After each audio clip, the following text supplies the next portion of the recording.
My name is Devorah Baum, and I'm an associate professor in English literature at the University of Southampton.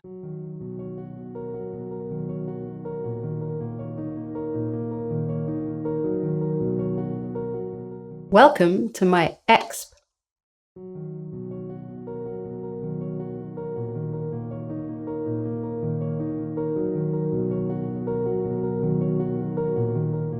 It was Karl Marx who claimed history repeats first as tragedy and then as farce. He was thinking about political actors who profess one thing but then act in quite the opposite way. When they appear, or their words appear, so debased as to be pretty much meaningless, then history tilts towards the farcical.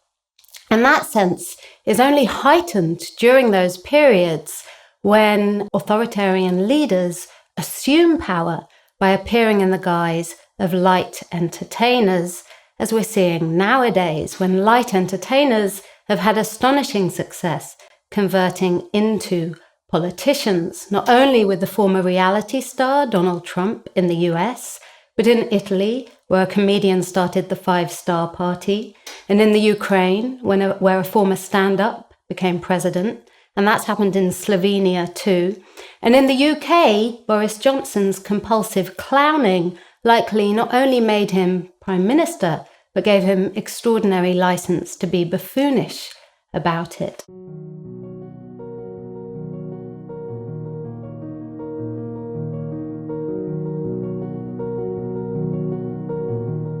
It's not that long ago that liberals thought they had the joking business all tied up.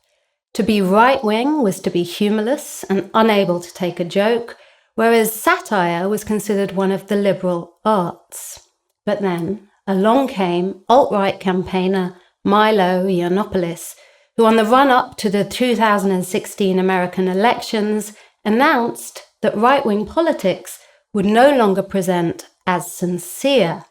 Trolling and schadenfreude are what the internet era is for, he said. And this put liberals in a state of crisis.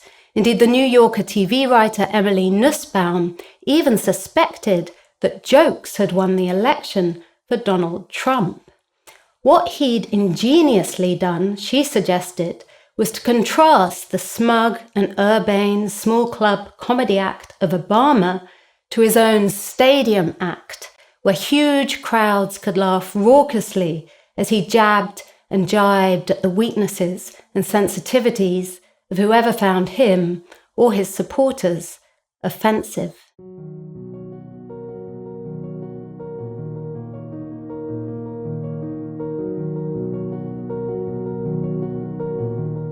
Donald Trump's real political gift was never really for comedy, though. Rather, it's for connecting his own sense of being, his own resentment really, of being laughed at by the likes of Obama, with crowds who've spent a lifetime smarting from similar wounds.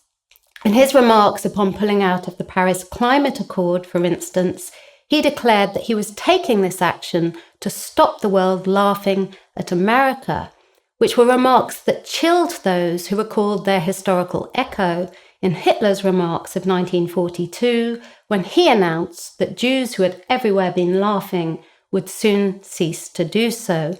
Or for a more recent echo, Nigel Farage's remarks to MEPs in Brussels after the Brexit referendum, where he trumpeted that those who once laughed at my ambitions are not laughing now. So there's clearly a kind of politics and a kind of politician who is driven by this desire to wipe the smiles off the faces of whoever they imagine finds them risible.